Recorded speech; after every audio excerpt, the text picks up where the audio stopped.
Hoje nós vamos estudar sobre uma técnica de posicionamento de elementos no CSS chamada grid. Podemos fazer uma analogia do grid com uma planilha, onde nós temos diversas colunas, aqui em cima numeradas, por exemplo, 1, 2, 3, 4 e 5, e também temos linhas. Da mesma forma aqui, nesse grid nós temos então um grid de 5 por 5. E aqui dentro nós temos as células. Então a técnica do grid ela permite posicionar os elementos do HTML em qualquer local aqui dentro desse grid. Pode ser dentro da célula, pode ser sobrepondo, cobrindo diversas células e assim por diante. E é isso que nós vamos ver agora em detalhes. Para podermos utilizar o grid, nós temos que ter um container e dentro desse container alguns filhos. Então são os elementos que nós queremos aplicar este grid.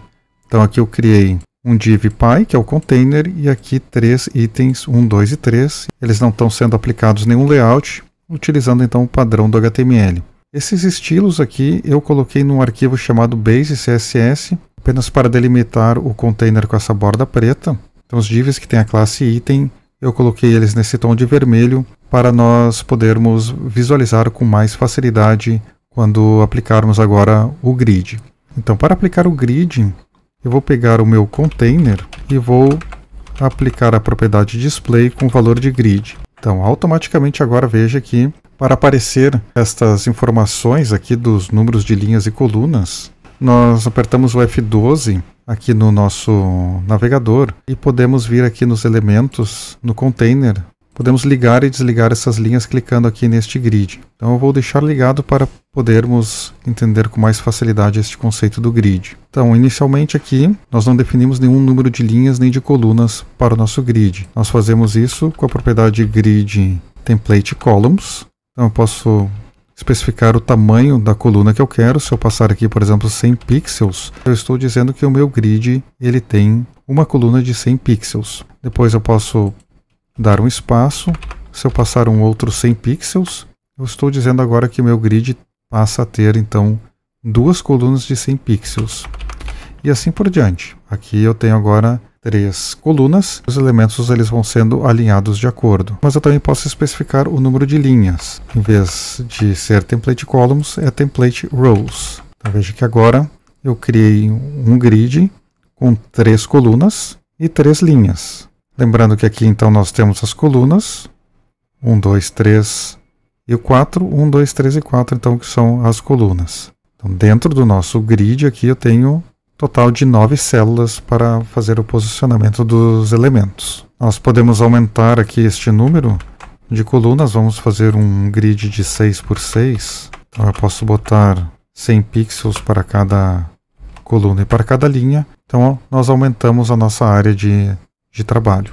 E eu posso pegar cada um dessas caixinhas aqui dos nossos divs, que são os filhos do container, e posicionar nas colunas que eu desejar.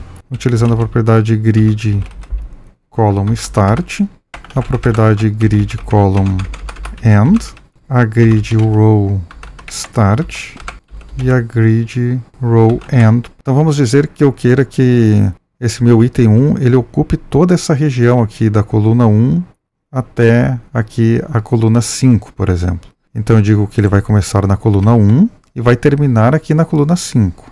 Então na 1, na column start eu boto o número 1 e na column end eu boto o número 5. E quero que ele também comece aqui na linha 1, mas ele vá até a linha 3. Então eu boto row start 1 e row end 3. Então no momento que eu salvo, veja o que acontece. O elemento 1 então ele está ocupando todo esse espaço que especificamos. E os itens 2 e 3 foram deslocados para ocupar o espaço imediatamente ao lado aqui do primeiro item. Mas nós podemos especificar esses valores de outra forma. Podemos botar grid column, especificando a coluna inicial, uma barra e a coluna final.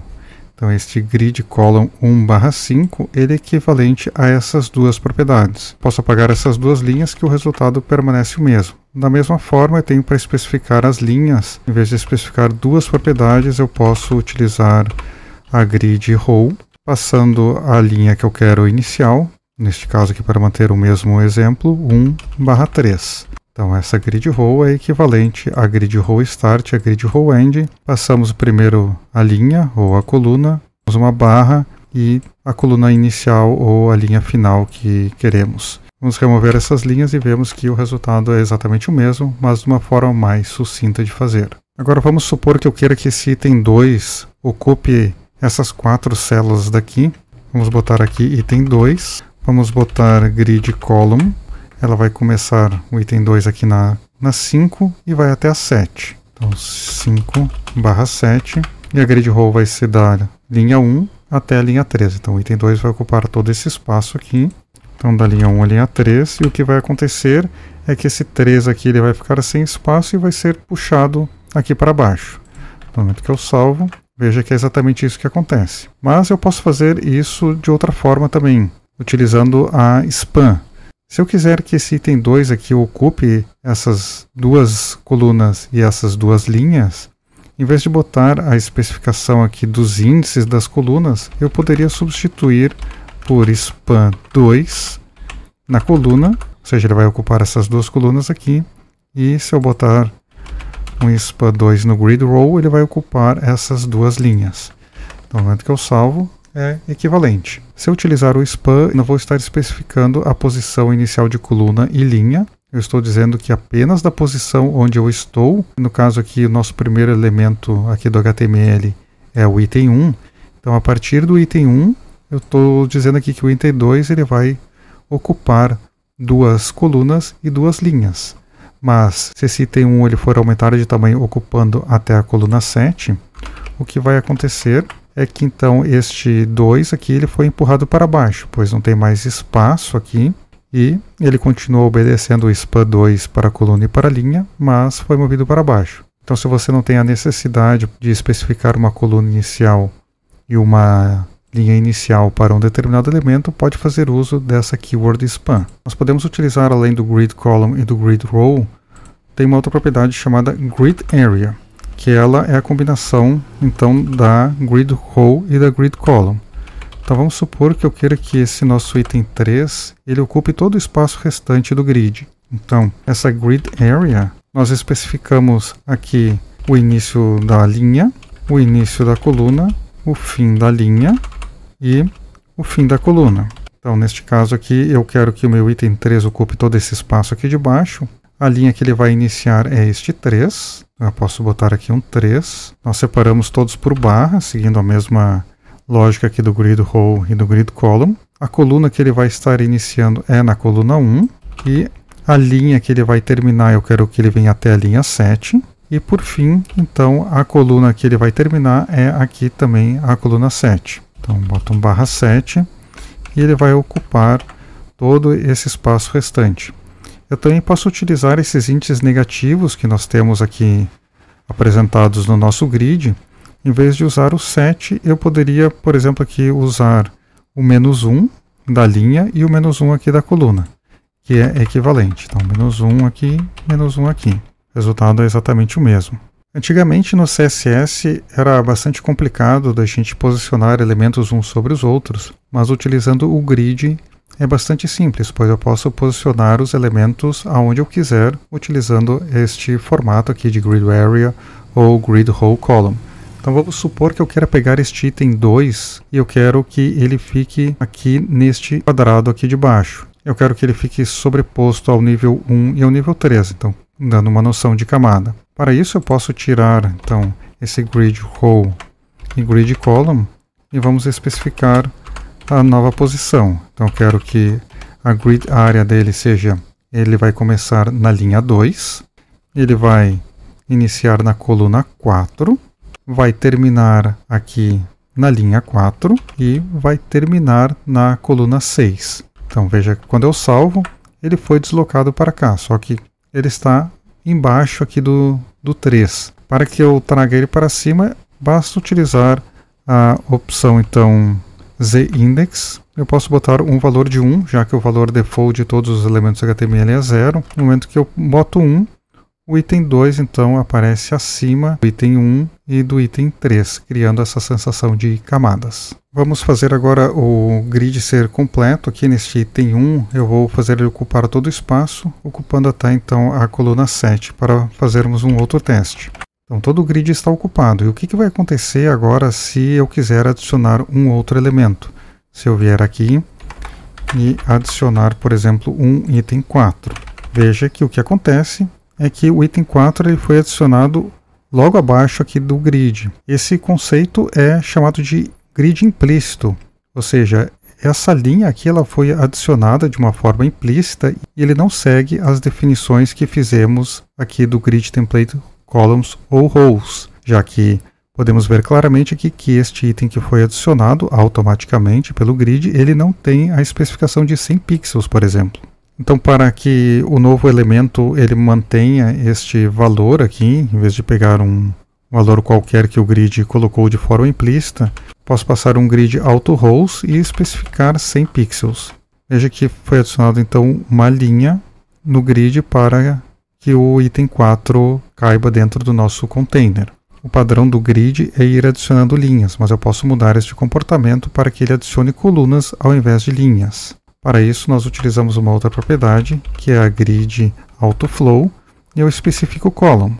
Então, neste momento, o item ele vai ser jogado aqui na coluna, quando não tiver mais espaço. Se quisermos manter a definição do tamanho, que seja o tamanho igual ao dos demais elementos, aqui no caso, como mudamos para a coluna, nós temos que mudar a propriedade, em vez de grid auto rows, eu posso botar grid auto columns 100 pixels para ele obedecer exatamente o mesmo tamanho. Então, neste caso aqui, o elemento ele ficou para fora do container, mas isso é porque nós especificamos um container para ser do tamanho de 80% aqui da largura da página. Nós podemos aumentar, por exemplo, para uns 87%, o item já vai caber novamente aqui dentro do nosso container. Esses valores aqui para o template columns, template rows, nós especificamos em pixels, mas eles podem ser especificados em qualquer unidade válida do CSS, como percentagem, ham e todos os valores feitos pelo CSS. Vamos voltar ao nosso exemplo apenas com 3 filhos, e eu vou remover aqui também essas configurações aqui dos itens. Vamos tirar aqui essa propriedade. Vamos deixar 2 linhas de 100 pixels e aqui eu posso definir 3 colunas utilizando essa unidade de medida FR.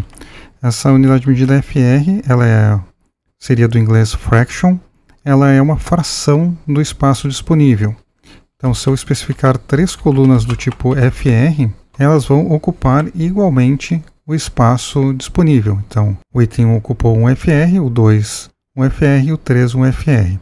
Se eu colocar aqui que a coluna 2 vai ocupar 2 frações do espaço disponível, ela vai ocupar mais espaço que a 1 e a 3. Se eu botar 3, da mesma forma. Então, eu posso combinar diversos valores de espaço disponível. E eu também posso misturar valores.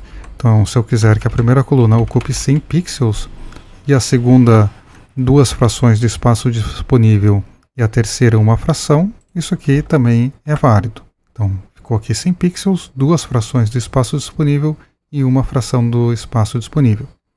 Nós fizemos o exemplo aqui para columns, mas também funciona para rows. Eu vou diminuir aqui o tamanho do nosso container para 50% para o nosso próximo exemplo. E o que acontece aqui é que, por exemplo, se nós diminuímos o tamanho da página, veja que alguns elementos eles encolhem mais do que os outros. Então, por exemplo, o 3 aqui ele ficou bem encolhido. Se eu quiser especificar um tamanho mínimo para ele não ficar muito pequeno, eu posso utilizar a função min-max. Então hoje esse 3 aqui ele está ocupando um FR. Eu posso utilizar a função min-max, dizer que no mínimo ele vai ficar com 100 pixels, senão ele ocupa uma fração. Então quando eu for aqui fazer o redimensionamento dos elementos, veja que ele não encolheu mais, agora quem encolheu foi o 2, pois nós não especificamos essa função min-max. Ele vai ocupar 2 frações de espaço disponível. A primeira coluna está fixa para ocupar 100 pixels e a terceira nós especificamos para que ela ocupe no mínimo 100 pixels, se não uma fração do espaço disponível. Então, quando eu for aumentando, vai tendo mais espaço para a coluna 3 e ela vai também se expandindo até o tamanho necessário. Nós temos uma outra função também que pode ser utilizada com o grid, que é a repeat. Aqui nós temos especificado 2 linhas de 100 pixels, mas nós poderíamos utilizar a função repeat. O primeiro parâmetro é a quantidade de vezes que nós queremos repetir. no caso o número de linhas, então eu quero 2 linhas, e o segundo parâmetro é o tamanho que eu quero para essas linhas. Então este repeat 2,100px é equivalente ao valor anterior que nós tínhamos. Nós geramos aqui 2 linhas da mesma forma. Se eu quiser 4 linhas, ele vai então repetir utilizando essa função aqui, que ela é bastante interessante. Em vez de digitar uns 100 pixels 4 vezes, utilizamos esta função repeat. Nós podemos também colocar um espaçamento entre as colunas e as linhas utilizando uma outra propriedade, que é a propriedade gap. Podemos colocar gap em um valor, por exemplo, um em, que o espaçamento ele vai ser distribuído igualmente aqui entre as colunas e as linhas. Então ficou um em nas linhas e nas colunas.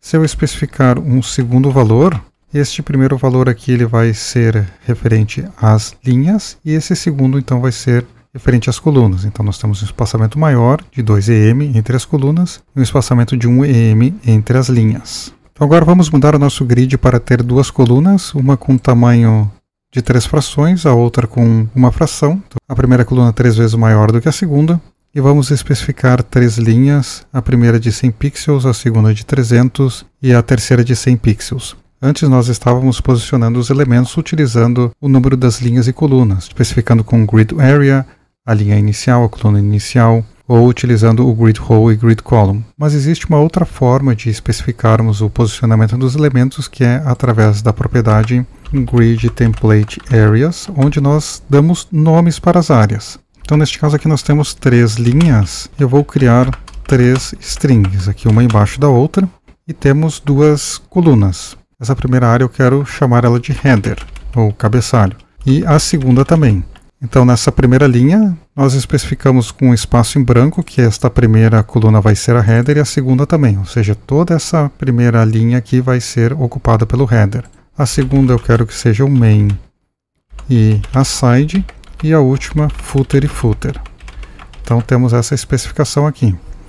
Veja que aparece inclusive o nome aqui das áreas que acabamos de nomear. Temos o header, o main e o aside, e aqui embaixo o footer.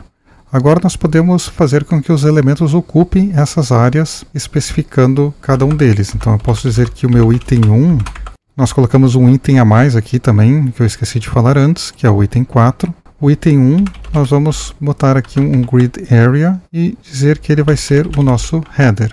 Então veja que ele já passou a ocupar toda a linha superior. O item 2, eu vou dizer que a minha grid area vai ser o main, que seria a parte principal do site, aqui seria o cabeçalho. Essa side é tipo uma barra lateral, então eu posso botar aqui que o meu item 3 vai ocupar a site. Tem que ser, os nomes tem que ser exatamente os mesmos que nós especificamos aqui nas template areas. E o meu item 4, então eu quero que ele seja o footer.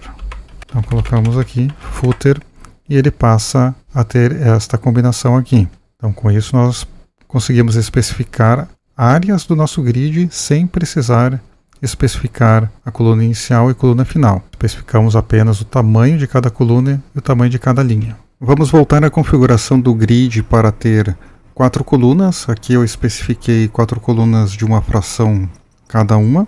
E nós temos aqui 4 linhas de 100 pixels. Então nós temos os nossos 4 divs. E por padrão eles vêm todos esticados.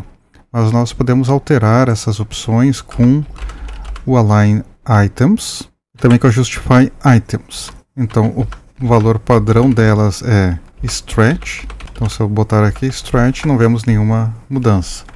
Mas se eu colocar aqui, por exemplo, start, então ele é alinhado aqui no início da linha.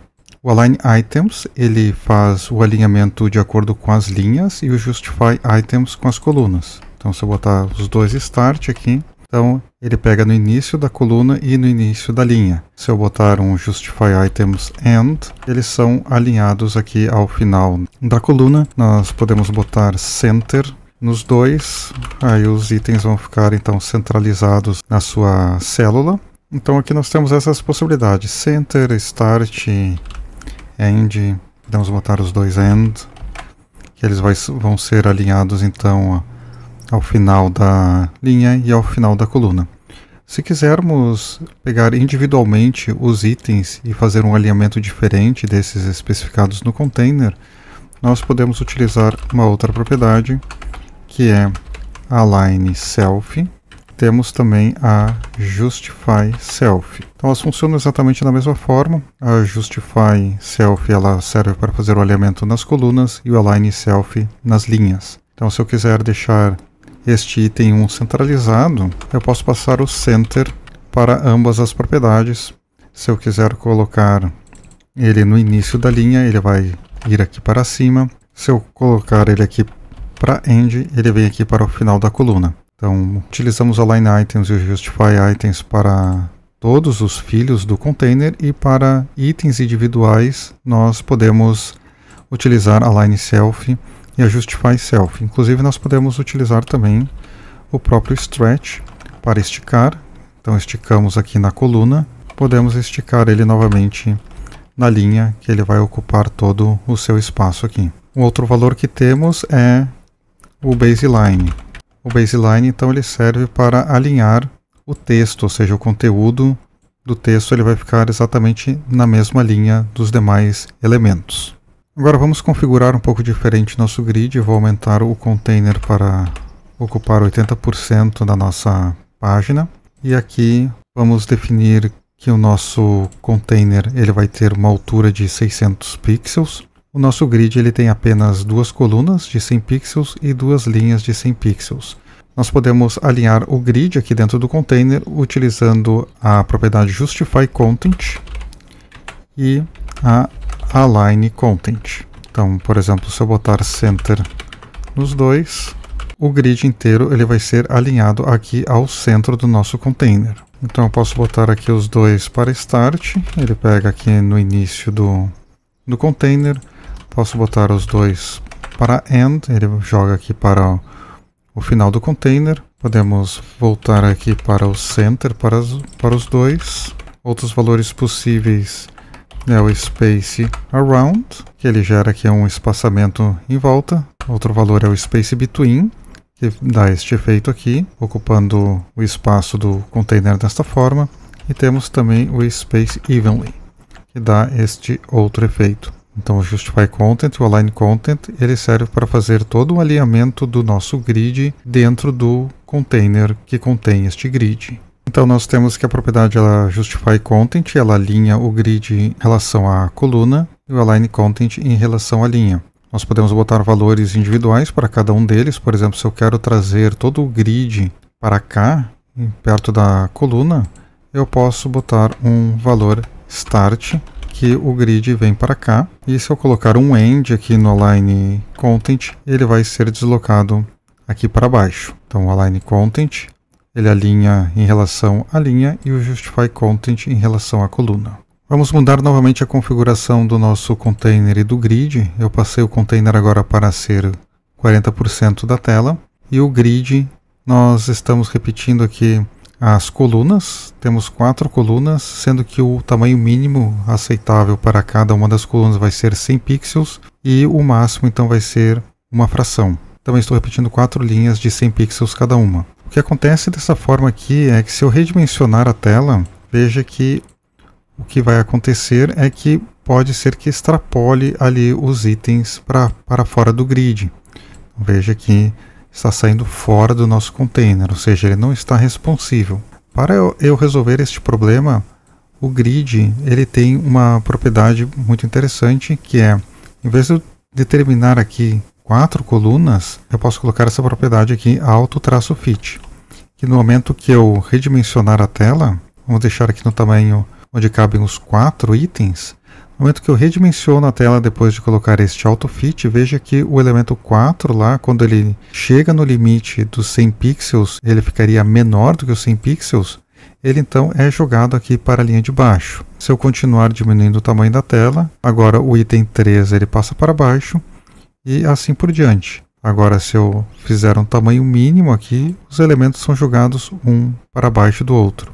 Então, veja que dessa forma aqui nós conseguimos criar um grid responsivo utilizando essa propriedade AutoFit. Se você gostou do vídeo, deixa o like e se inscreva no canal. Deixe nos comentários sugestões para os próximos vídeos. Até mais!